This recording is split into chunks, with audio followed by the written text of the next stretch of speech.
Another day, another basketball stories na naman ang pagkikwentuhan natin. At ngayon nga ay ang pag-uusapan natin ang balitang pagsasamang muli ni LeBron James at Anthony Davis at ang balitang pag-trade ng Golden State Warriors kay Buddy Hield. Kahit gustuhin man nga ng Los Angeles Lakers na bigyan ng bagong contract extension si LeBron James para mapahaba ang kanyang pananatili, ay ibinulgar na nga ni Shams Charania na questionable na nga ang kanyang future ngayon sa kanilang lineup. Meron na lamang nga itong 1 taon sa kanyang kasalukuyang kontrata at magiging isa na nga siyang ganap na unrestricted free agent next summer. Bukod rin dyan, sa kabila nga ng kanyang edad ngayon na 41 years old, ay may mga kakumpetensya pa rin nga sa kanya ang Los Angeles Lakers sa pagguha dito. In fact, base nga sa kalalabas pa lang na balita ng isang NBA insider, meron nga daw pong 4 na kupunan ang nagbigay ng interes sa pagkuha kay LeBron James sa pamamagitan ng isang trade ngayon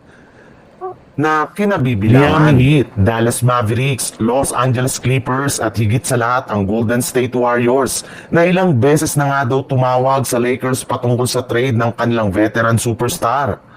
Kaya inaasahan nga na kapag hindi nakakakuha si LeBron James ng bagong contract extension sa Lakers sa darating na season, ang 4 na kupunan nga na ito ang siguradong magpapaunahan sa pagkuha sa kanyang serbisyo. Bagamat man nga hindi na ganun kahusay ang kanyang laro kumpara ng mga nagdaang taon, dahil sa kanyang edad ay kayang-kaya pa rin nga nito na pangunahan ng isang team sa kampyonato. May lumabas na rin naman ng balita na nagkaroon na nga daw ng pag-uusap sina LeBron James at Anthony Davis patungkol sa kanilang pagsasamang muli sa iisang team. Sa ibang balita naman, since nga nahihirapan ng Golden State Warriors na i-trade ang kanilang batang player na si Jonathan Kuminga ngayong off-season, ay may ilang mga analyst na nga ang nagbigay ng suggestion na posible daw na isama na rin naman nga nila sa pag-trade si Buddy Hield upang sa ganoon ay makabuo sila ng mas magandang deal sa mga susunod na araw.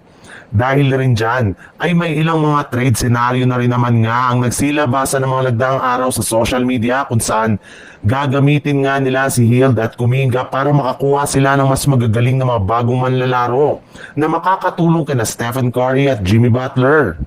Napansin na rin naman nga po ninyo na bigla na lamang ang nanghina ang performance ni Buddy Hield sa pag-struggle nito sa kanyang shooting sa kalagitnaan ng season. Kaya posible nga na mangyari ulit ito next year na maaaring makaapekto sa kanilang kampanya. Pero sa kabila nga niyan, ay mismo ang kanilang general manager nga na si Mike Dunleavy ang nagsabi na sa harap ng media at publiko na wala nga daw pong balak ang Golden State Warriors na i-trade si Buddy Hield ngayong off-season. Dahil isa nga sa mga pinakamahalaga nilang player sa kanilang lineup na itinuturing nilang susi at difference maker para makuha nila ang kampyonato.